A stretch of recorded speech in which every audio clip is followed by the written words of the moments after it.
dalam hidup ini kita tidak pernah lepas dari yang namanya bepergian atau safar.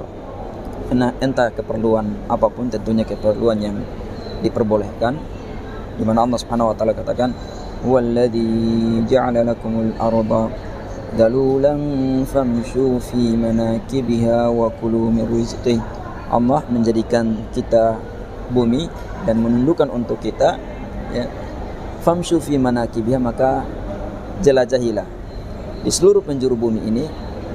Jelajahi artinya berusaha mencari kehidupan.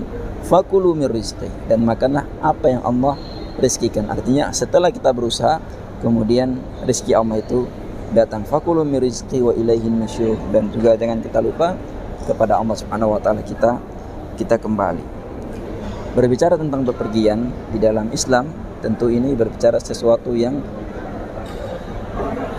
susah, sesuatu yang membuat kita ada kesusahan. Oleh karena itu Rasulullah SAW sebutkan, as-safaru qit'atun minal adab, bepergian itu separuh dari siksa, karena kita tinggalkan tempat tinggal kita, keluarga kita, tidur kita yang mungkin di dalam bepergian kurang teratur, makan kita juga seperti itu. Maka Rasulullah katakan tadi, as-safaru qit'atun minal adab, bepergian termasuk dari siksa. Nah, karena bepergian ini adalah terdapat di dalamnya masyaqqah, kesusahan, maka kemudian Islam hadir dengan rahmah, dengan kasih sayang. Kemudian ada beberapa rukhsah untuk orang yang bepergian. Yang pertama adalah orang yang bepergian tentunya boleh untuk mengqashar salatnya yang tadinya 4 menjadi 2, di mana Anas bin Malik pernah menyampaikan, kharajana ma'a Rasulillah sallallahu alaihi wasallam minal Makkah ilal Madinah fakana yusalli rak'ataini hatta raja'na ilal Madinah. Dahulu kami bepergian bersama Rasulullah sallallahu alaihi wasallam dari Madinah ke Mekah, dan kemudian Rasulullah salat 2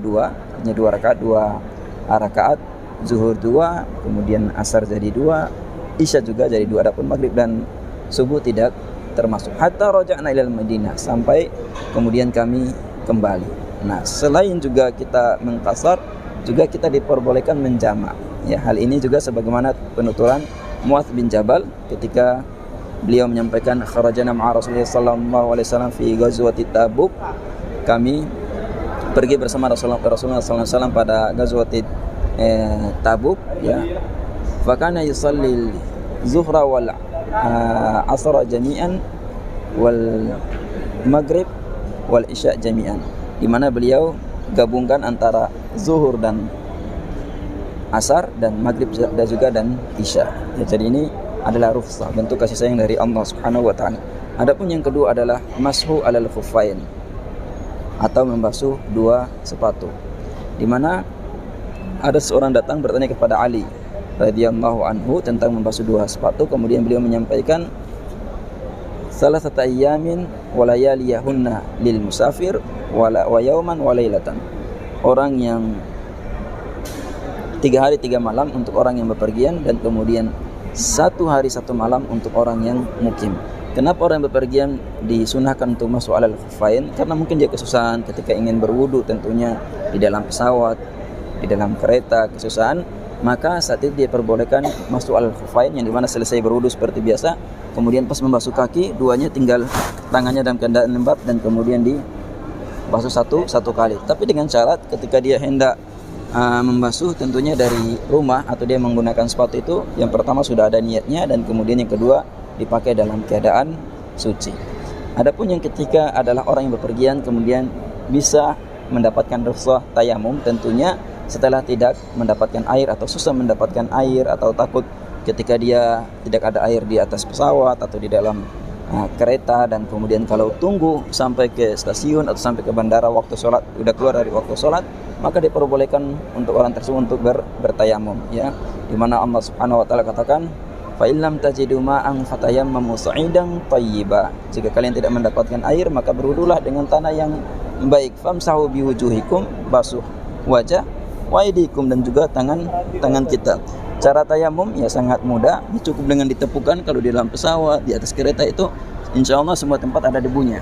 Di ini satu kali tepukan, ada yang mengatakan digoyangkan seperti ini, atau juga ada ditiup dengan tiupan yang ringan, ditiup kemudian basuh, ngusap wajah, dan kemudian dilanjut dengan tangan. Ada yang 2 kali tepukan, 1 kali kemudian tiup atau digoyangkan wajah 1 kali, tiupan yang kedua ditiup lagi atau digoyangkan kemudian tangan. Selesai, simple seperti itu. Kemudian pada poin yang keempat adalah di mana orang yang bepergian kemudian mendapatkan rukhsah untuk berbuka puasa, jadi pada bulan Ramadan, di mana Allah katakan dalam Al-Quran, jika kita melihat bulan, ya, melihat bulan, falyasum, maka hendaklah berpuasa, ya, hendaklah berpuasa. Faman kana maridan aw ala safarin fa iddatun min ayyam ukhra. Adapun jika seseorang itu sakit, memiliki uzur, atau dalam keadaan bepergian, ya, fa iddatun min ayyam ukhra, maka boleh baginya untuk mengqadha pada hari-hari yang lain. Iya, jadi di sini tentunya saya ingin menekankan bahwasanya Islam itu mudah, ya, bukan kemudian kita mudah-mudahkan. Artinya ini rukhsah yang tadi saya sebutkan adalah bentuk dari kasih sayang Allah Subhanahu wa taala dan juga Rasulullah sallallahu alaihi wasallam dengan melihat memang ketika orang yang sedang safar atau bepergian itu mendapat beberapa kekurangan, ya, yang tidak sempurna sebagaimana dia berada di rumahnya atau di mana dia berada di tempat tinggalnya. Ya, seperti itu, dan semoga ini bisa memberikan manfaat untuk diri saya tentunya, sebagai bahan pembelajaran untuk saya dan juga mungkin untuk semuanya. Terima kasih, jazakumullah khairan. Assalamualaikum.